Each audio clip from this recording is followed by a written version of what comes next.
So a lot of people have been having problems with their loos, continually flushing, and there have been, over the years, quite a few complaints about this, and I wanted to go through a quick how-to video on how to fix the problem once and for all. I've been battling with this for a while, and I think I've come up with a solution. So, to start with, you want to remove the faceplate of the flusher. Now, I have already shut off the main water cutoff valve to stop the toilet from flushing, from running, and that will become necessary. You'll see why in a minute. The way I did it was I went into the utility cupboard, and there is a valve labeled cold water isolation valve. You want to pull that valve all the way to the other to the extreme so that it shuts off the cold water, and you can test this by running your sink, and you'll see that there's no water flowing.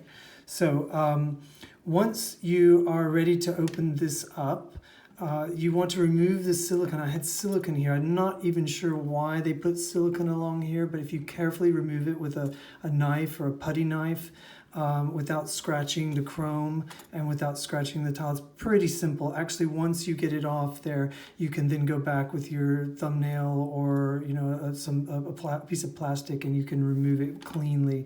I haven't quite done that here, but you'll get the idea.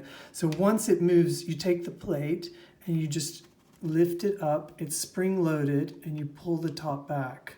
So once again, you lift from the bottom and you pull the top back, and then you let it go, and it comes cleanly off. Now, put that aside.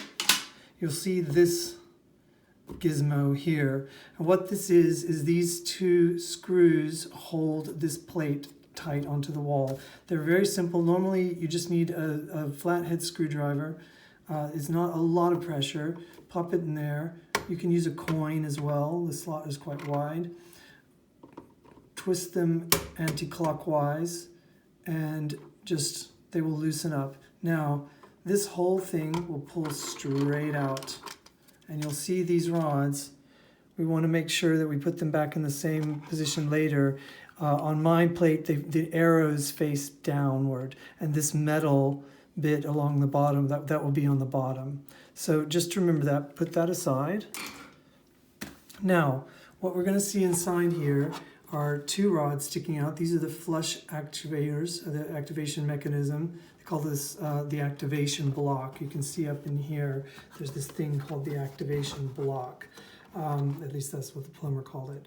So since I have turned off the water already, I can remove this hose. I just want to point out for people who might want to know this, there is way up inside there, it may be hard to see here, there is a cutoff valve that my plumber broke off, unfortunately. It's just below where that hose is in the very, very back. But there is normally a cutoff isolation valve for the toilet itself. And the valve just broke off in his hands. It wasn't his fault, but that's why I say you've got the main cold water isolation valve in your utility cupboard. That's always your go-to. Anytime you have a problem with the water leaking in the flat somewhere, you want to cut off the main isolation anyway. So that works just as well. So what I have done is I have cut off the water. So when I release this hose, no water will spray out. If you don't cut off the water, I just want to be very clear that when you release this, water will spray everywhere, and you don't want that. So you just remove it. It just should be hand tight, really. You remove the little wheel. You just wiggle the hose, and it comes loose. A little bit of water will come out. That's all right. And I have a towel down so that when I pull this out and the water leaks, it doesn't matter. It just drips on the towel, but there's not much. So just pull that out of the way. It normally clips into this little clip here. Just remember that for later.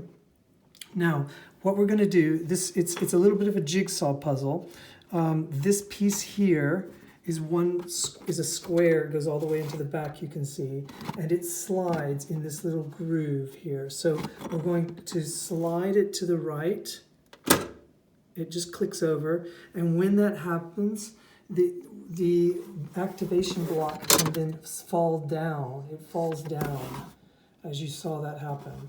So it slides up and down in its little groove. It's a little bit of a faff to get in there, and especially with the camera, but it slides up and down, but it won't slide down until you slide this support block out of the way. So once it slides down out of its groove, we just pull it out. And then you can see in the back, you can see the groove where it was slotted in. So that's how we reverse this whole process. We're going to put that back in later. This here is the hook. We'll pull this. I'm going to pull the support block. Once it's been slid over, it also just comes right out. It's very simple. And this back here is the flusher. So this is what they call the outlet valve assembly, and this is the piece where the activation block has a little hook that lifts it and causes it to flush. And this is the overflow. In case the water ever came too high, it would go down this tube. So what we want to do is, there's water in here, as you can see. We're just going to lift this up and let the water flush out. You can hold it up, you want to make sure that it's dry. Doesn't take very long. Boom, water's gone. Now, this is the top. This moves up and down. There is an oval-shaped housing around it further down that I'm going to reach down and grab. You can't really see this, but if you'll reach in, you'll feel it. I'm going to bring it out in a second. You'll see. You twist it anti-clockwise, just about not even a quarter turn, and lift it straight out. The whole thing lifts out as one piece, and you'll see this in a second. And then you just have to be careful to get it out. Just pull it at an angle, and Bob's your uncle, it's out. Now this is what we're trying to replace. Now the first port of call is normally to replace this seal at the bottom. They're fairly cheap, a couple of quid.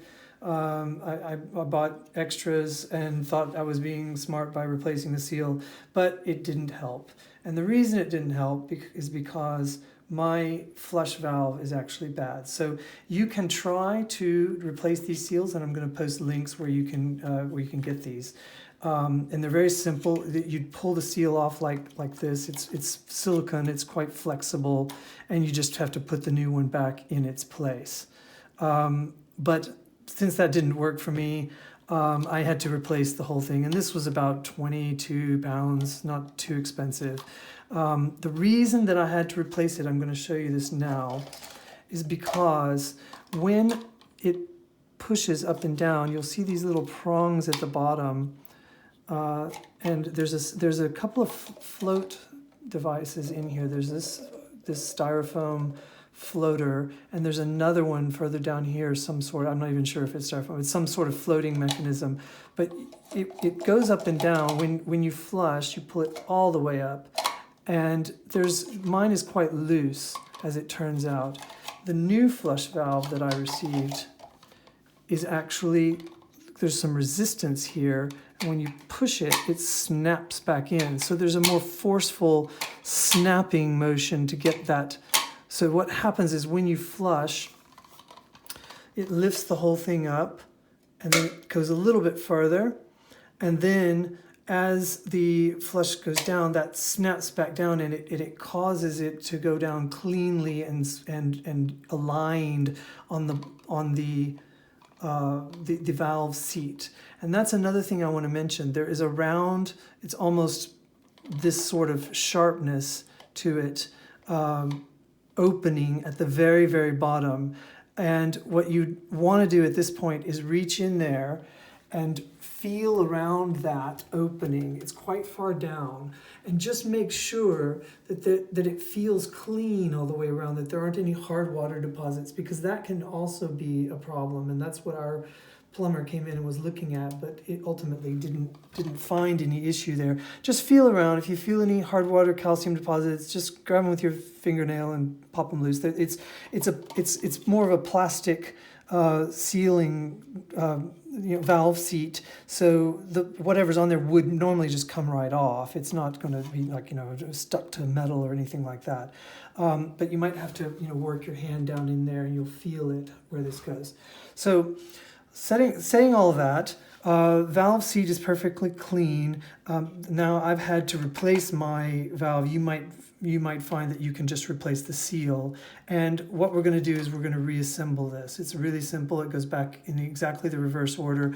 I want to make sure that the little hook is on the same side as the one I took out, which is in my case on the right side toward the front.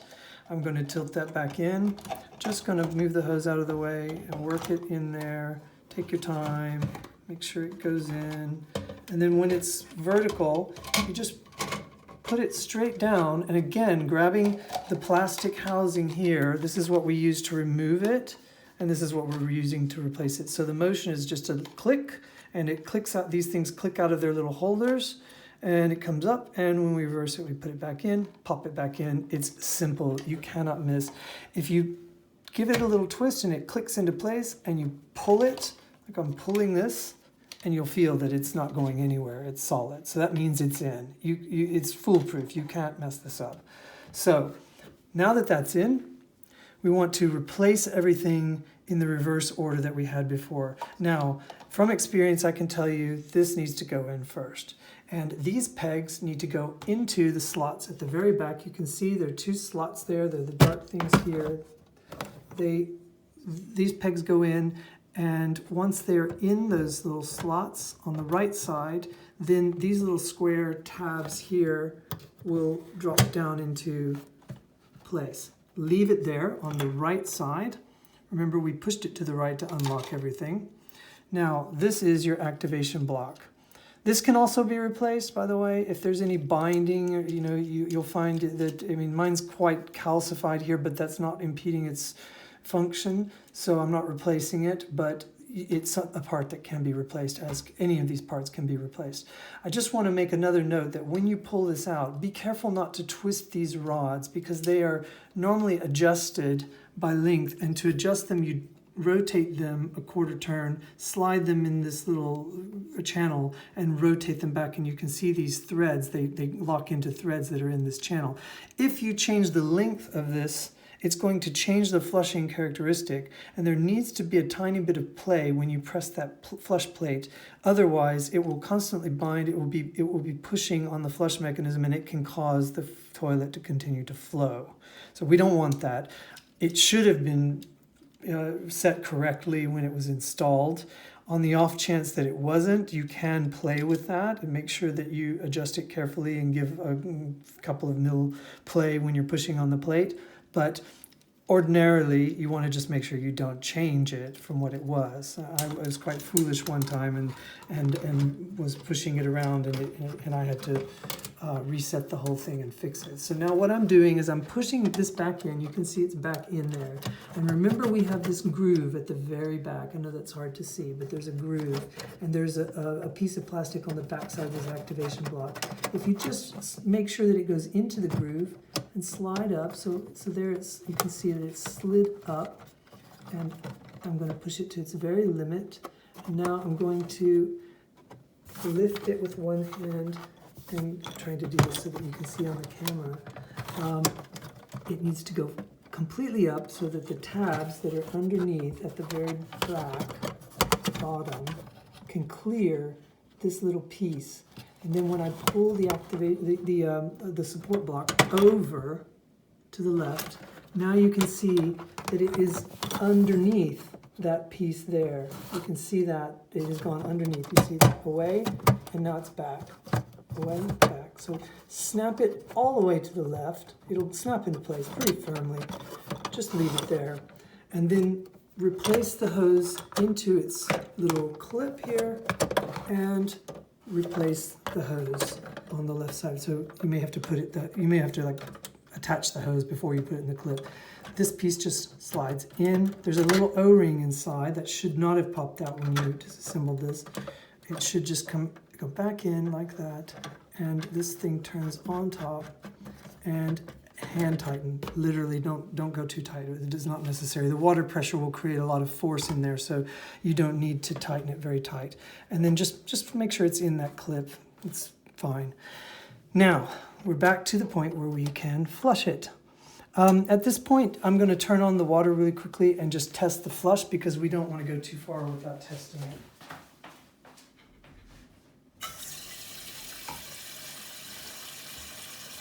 You can hear it filling.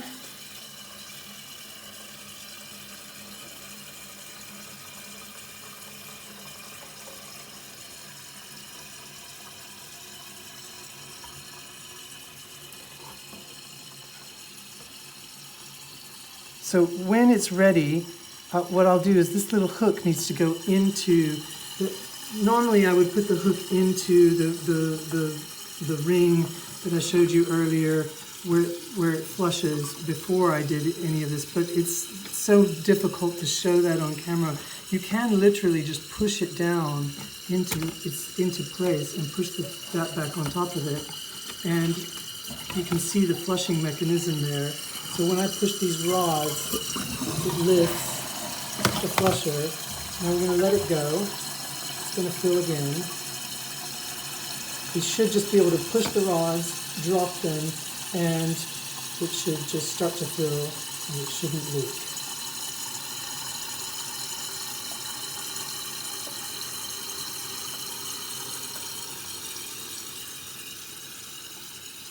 So just to be clear, I pushed down on that little hook arm gently while pulling the eyelet that it fits into forward a bit. You do have a little bit of play in that. And then you just snapped it under, and just to make sure that it's hooked under it. Voila.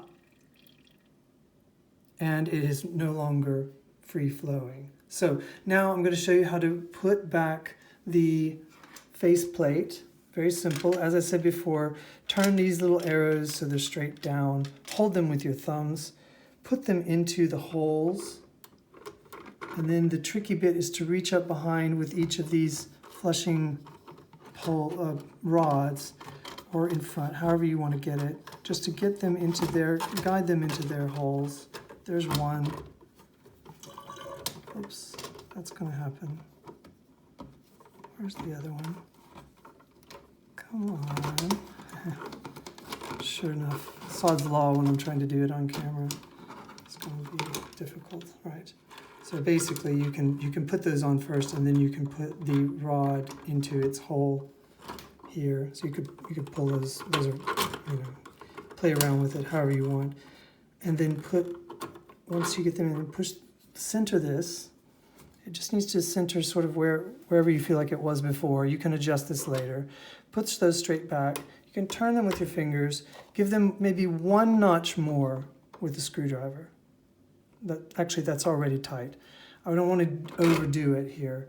So, see that one just, so now they're pretty much, I mean, I could go farther, but there's no need. If it really, it'll move a little bit. If you feel like it moves too much, give it one more notch on each side. That's not moving, Now, again, we reverse the process with this. I haven't changed its orientation. Anyway, you can see that the rods are over onto one side, and I have two buttons. They should center over the rod. And at the bottom, you'll see these little hooks. And all you want to do is make sure that those go underneath this bit of metal here on each side. So as you rotate it up, push from the bottom, push against the front, and it should be attached. Now, if you really feel like you don't like a little bit of play in it, but you won't feel that normally in normal use, but you can re-silicone around here. I mean, I personally don't know why they did that, unless that's what they were trying to prevent, is from it accidentally moving, but it never accidentally moves. So now you should be able to press push, either side, voila.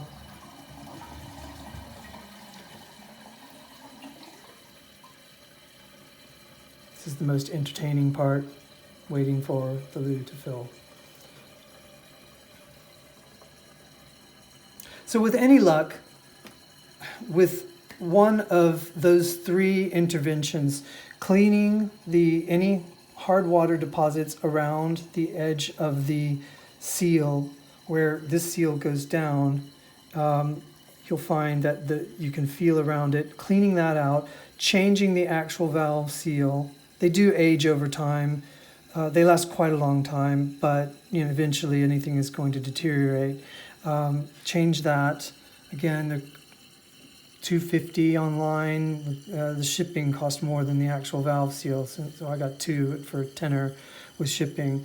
And the third thing is to replace the flush valve assembly. So there you have it.